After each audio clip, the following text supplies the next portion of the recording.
All right, we should be live and recording. So, hope you guys are having a great Monday so far. I feel like it's been a while since I've came in here or come on here and sat and recorded a solo podcast episode or video for you guys. I know, like, I've had a lot of guests on. Katie, obviously, she's been on frequently.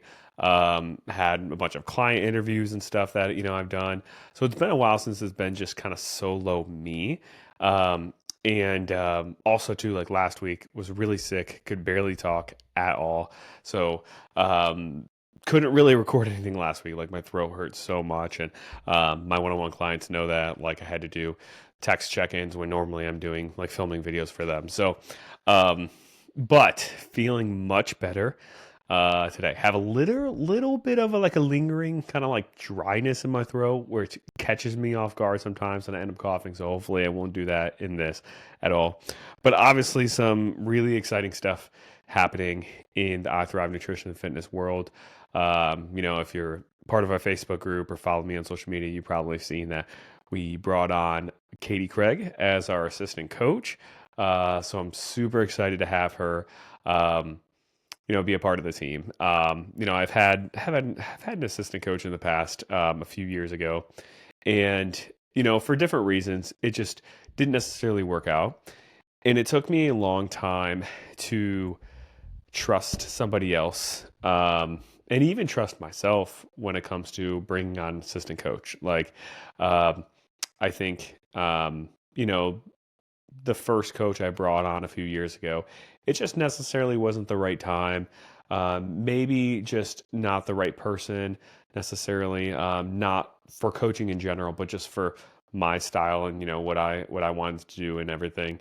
But also, I don't think I was in a good spot for that. I don't think I had learned enough as like a business owner, as a mentor, to be able to bring someone on, and that's changed. And it's like I said, it took me a long time to fully trust myself, um, to bring someone else on and be able to teach them all the methods and ways that we help our clients here get results. And it also took me a while to trust somebody else. And Katie, she has been a one-on-one client of mine for 2 years now. Has been through all of these different phases, has learned the process, firsthand, and has been through it firsthand. And she knows everything that like my coaching what I wanted to stand for.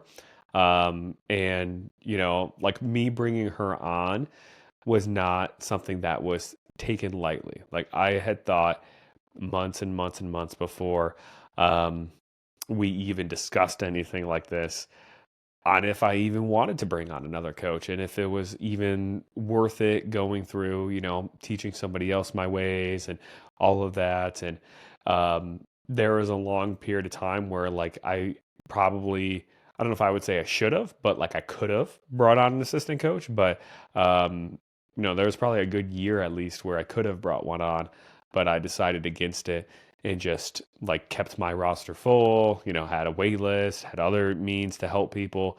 Um, and so it was a decision that was thought about for so long, and it feels so right now having her a part of the team and helping her clients, and already has a couple of clients on her own like brand new roster now, which is super exciting. So just really excited. Like this is going to be a great year for so many people to be able to see change. And Katie, I already know she's going to do an amazing job at um, helping so many women get incredible results and love their bodies more and feel good in their bodies again. Um, so if you haven't seen like the initial announcement post, the first 5 people who do sign up with coaching with her will get a big discount. So if you want the application to sign up to be on Katie's roster, I'll go ahead and like if you're watching this in the Facebook group, I'll post it in the comments below, and you can go ahead and fill out that coaching application, and then that way you can maybe secure one of those few remaining spots to get that discount. But you definitely like don't want to sleep on this opportunity because one, you know, it's a good discount. I don't do discounts for coaching often at all. It's been so long since I've done one. And also too, like you're going to get both of us. I'm going to be working hand in hand with Katie. Um, with her clients. We're going to share a group chat together, us three. I'm going to be with, you every step of the way too. I mean, she's going to do awesome and she's going to crush it and everything, and probably won't even really need me very often for help, but I'm going to be there too. So if you have a little bit of concern there with Katie being new, like I'm going to be there watching everything. So it's going to be awesome and I'm super excited for it. But let's go ahead and dive into today's topic. So today we're going to talk about just kind of a little thought I was having today, because I did have a conversation with a new one-on-one client. Now she just signed up, Christy, but I had a conversation with her this morning um, on some things that she was talking about that she had previously tried when it comes to weight loss and fat loss, and how it didn't really pan out in the long term. And these are things that I find are so common in so many clients that end up signing up and they end up like doing things on their own for multiple months or multiple years, not seeing progress or losing weight and then gaining it right back. And then they end up signing up for coaching, joining, our program, and they end up seeing awesome results and being able to keep it off for good.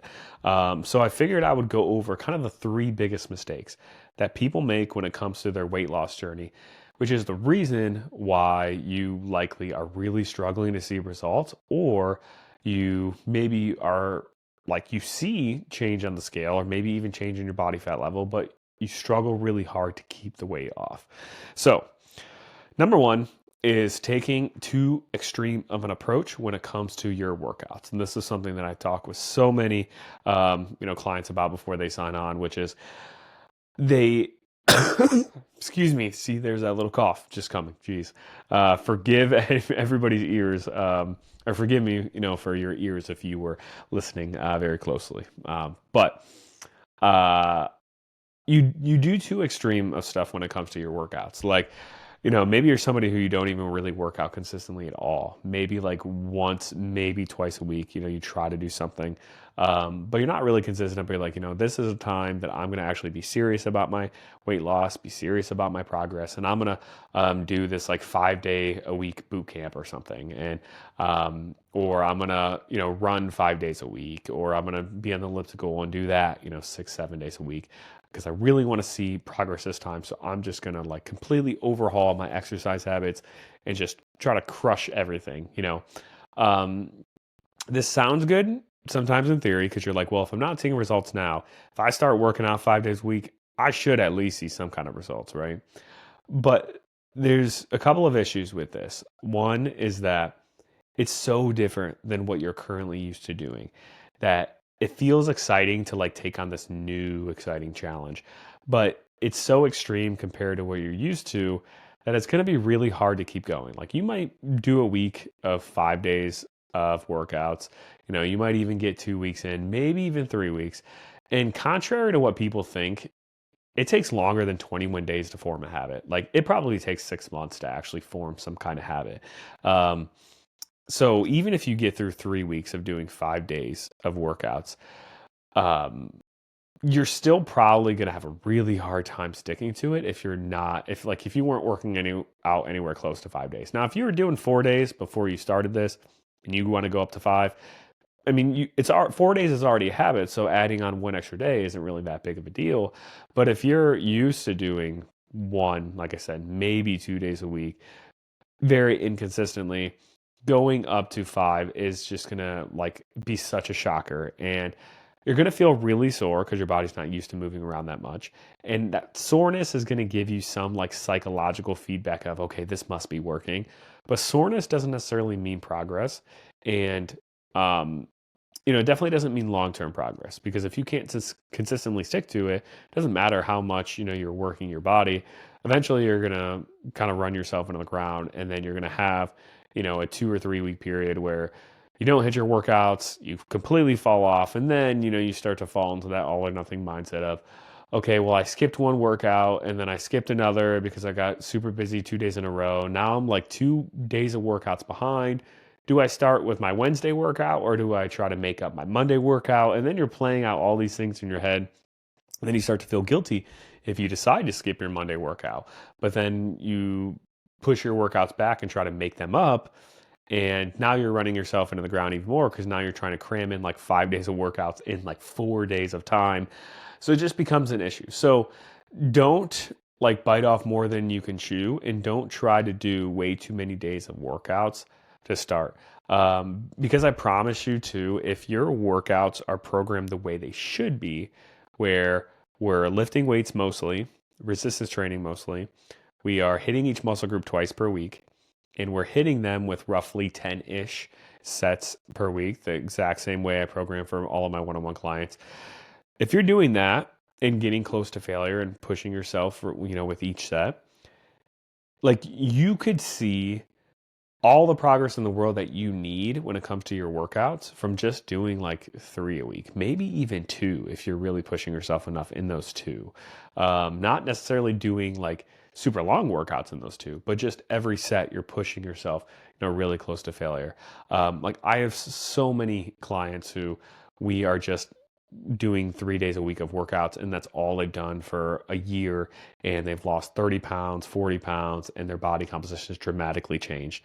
I would say most clients, if I went in through and checked and counted them up, probably the majority of them, highest percentage of them are just doing 3 workouts in a week. So like you don't need something crazy. Now you need another component, a good step goal to help achieve fat loss consistently. But as far as workouts where like you're going in and you're like, okay, this is going to be really challenging, you really only need 3 a week to really see good, like really great body composition changes, along with a proper step goal. So big mistake number 1 is just biting off more than you can chew with workouts, trying to do things that are too extreme, and also too, not doing enough traditional lifting and doing too much like high intensity circuit based cardio. Like people think they need to be sweating. They think they need their heart rate to be super high. They think they need to feel their body like hot in order to see fat loss and see weight loss. But that's not the case at all. Like with your workouts,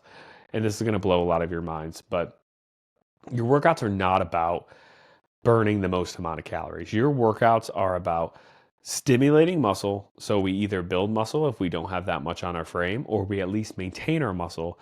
So that way, when we do go into a fat loss phase, the weight that we're actually losing is body fat. Too many people do a bunch of cardio, do a bunch of circuit-based training. They don't do traditional lifting where they're getting close to failure in the proper rep range, and they end up losing 10 pounds, but maybe 6 of it is body fat and 4 of it is muscle mass. So they end up actually hurting their health and hurting their body composition long term because they're losing too much muscle along the way. So think about your workouts not as a way to burn a bunch of calories, but as a way to stimulate the muscle so we keep the muscle around. So everything that you do lose on the scale ends up being body fat. Mistake number 2 that people make when it comes to their fat loss is they are too extreme with their diet now. So this is going on the nutrition side, but going too extreme with your diet can mean a couple of things. One, it can mean that you're restricting too many food groups. Like you're saying, okay, I'm cutting out all carbs, right? How realistic is that? That you're actually going to cut out all carbs and be able to get to your end goal and also be able to maintain it afterwards, right? Like, think about if you have a goal to lose 20 pounds. A sustainable, healthy pace of fat loss is around 1 pound of body fat per week while in a fat loss phase. So that's already 20 weeks there. And that's not even counting like diet breaks and maintenance phases, which is kind of going to be another point I talk about in this. But let's just say 20 weeks minimum. Are you really going to be able to cut out carbs for 4 months or 5 months straight, 20 weeks straight? No. And then afterwards, even if you were to be able to do that, are you going to be able to cut out carbs and keep them out to be able to maintain your results? Or at least are you going to be able to know how to slowly add them back in without like ballooning back up and gaining the weight back? Probably not. So one big mistake people make is they just cut entire food groups or entire macronutrients because they think that's the way to go. Another mistake people make on the nutrition realm is maybe they're actually tracking things like tracking their calories, but they bring them just way too low and restrict their calories way too much. And they try to aim for like 1,200 calories a day or 1,300 calories a day when maybe you should be eating more so around like 1,600 or 1,700 to consistently lose body fat. But like, I think a big reason why people do this and they restrict their nutrition and everything so much is because they just desperately, like you desperately want to see a change in the scale. Because that's what you've been taught is motivating. That's what you've been taught is a way to measure progress. And there's a lot of issues with that of measuring progress just from the weight and scale. But I think that's why a lot of people end up drastically cutting their calories is because that's what they've had to do to see a big change in the scale. Like if you bring your calories down a little bit and you find your maintenance, bring them down by 400 or 500, you're not going to see a huge change in the scale probably after just a day or two because fat loss just doesn't result in huge changes in the scale.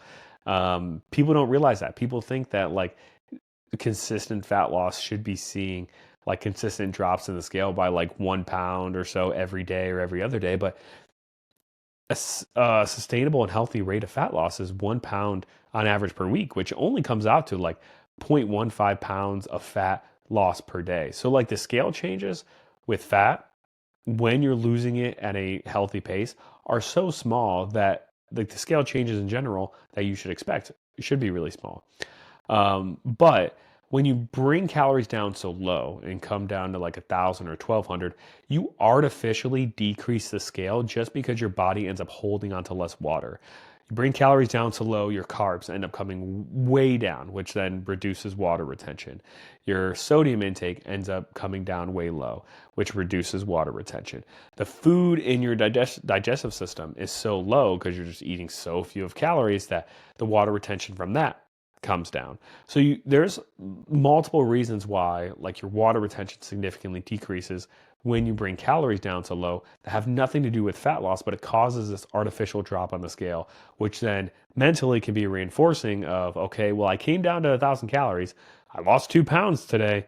Something must be working. But really, most of that weight, if not 90% of it, was just water weight. It wasn't even actual fat loss. And that's why when you bring your calories back up, you gain those 2 pounds right back. And you're like, oh, like now back to square one, and I gained a bunch of body fat. And you probably did lose some body fat and gain it back, but mostly all that, manipulation in the scale weight was just water weight.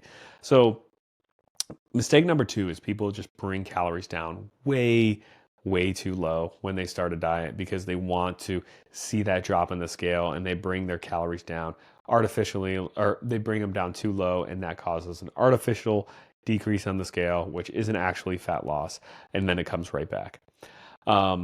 Not even to mention how unsustainable it is to eat a low amount of calories, and then your hunger hormones end up steadily just rising, and then you get 5 or 6 days in, maybe you stretch it to a couple of weeks in, and then you get to a point where, oh, someone's ordering pizza or they want to get DoorDash, and you're like, you know what? Screw it, let's order it. And then you end up going through the spiral of binging and gaining all the weight back. So not only does the lower calories cause issues with not really losing as much fat as what you think, but also your hunger is just going to go up so much more and you're going to rebound so much more in the opposite direction.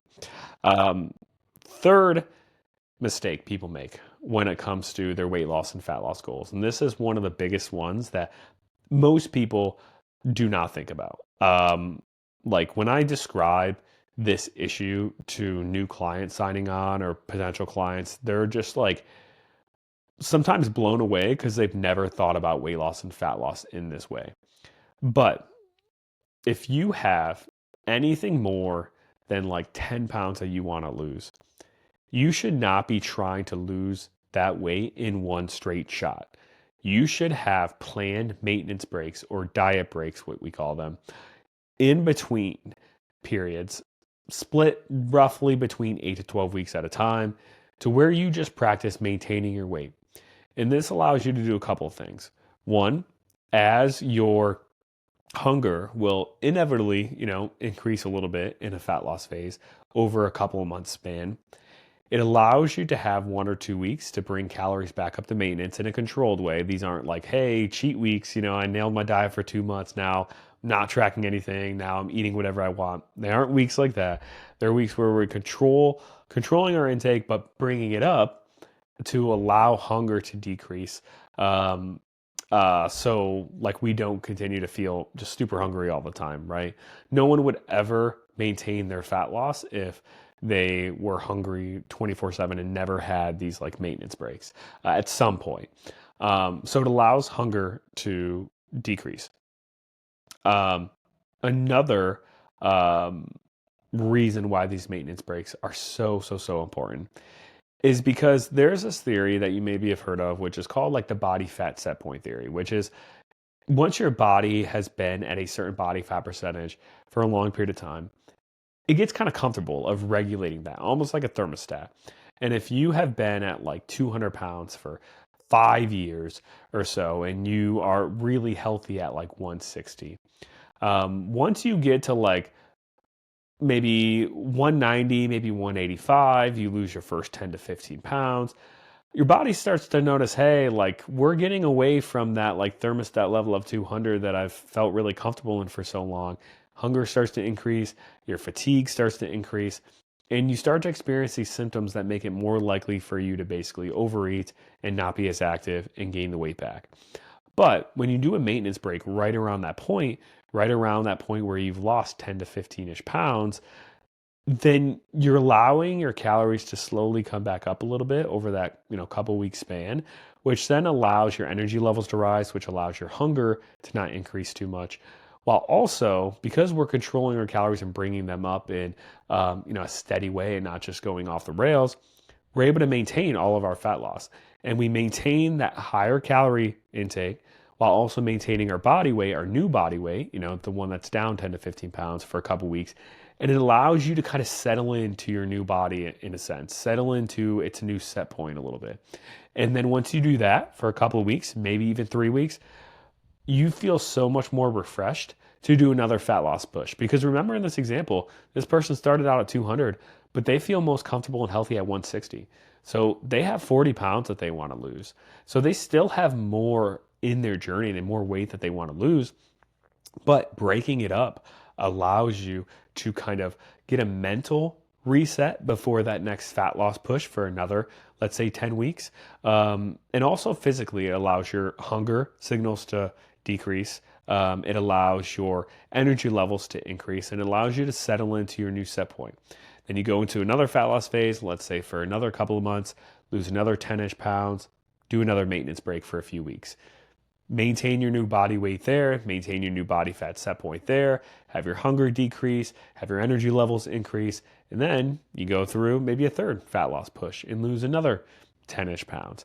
And you're doing it in these small chunks, and also it psychologically makes it feel just so much more doable too.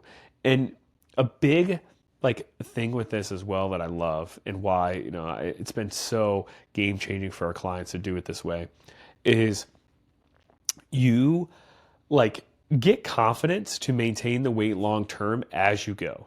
So it's not this thing where, okay, I have this 40-pound weight loss goal. Let's just grind for 10 months straight or 9 months straight and try to lose this 40 pounds, as hard and as fast as possible. And then once I lose the weight, now I'm going to figure out how to maintain it afterwards. And I'll just figure it out. When you do that, you get overcome with this huge burden of, okay, I lost this weight. Now I have all this pressure to try to figure out how to maintain it. When every single other time in the past, I've always gained all the way back. And it becomes this big mountain you feel like you have to climb and realize, okay, how am I gonna figure out how to maintain this? But when you've lost this 40 pounds in 10-pound chunks, and every increment, when you've lost 10 pounds, you've maintained it for 2 or 3 weeks.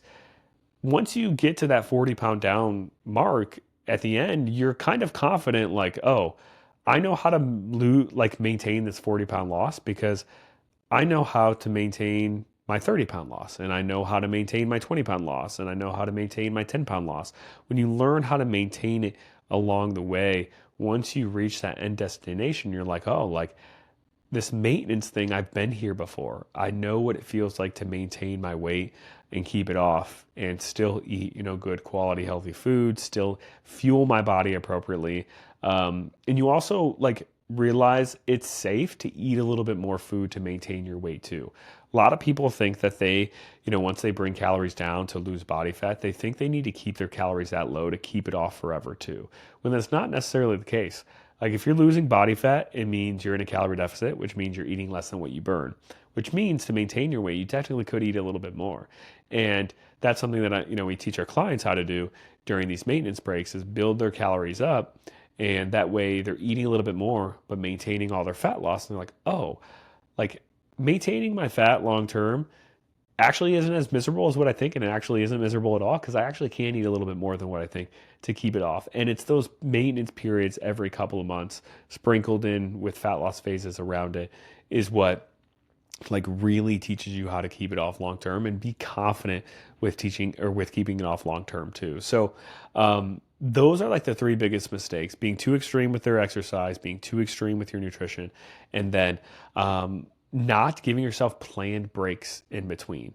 Planned controlled breaks where you bring calories up purposely while still eating good quality, healthy foods, but you're just eating more of that so you feel full and satisfied and you learn what it's like to maintain that weight along the way, with all those other physiological benefits, that come with that. So hopefully you guys liked this episode, this live.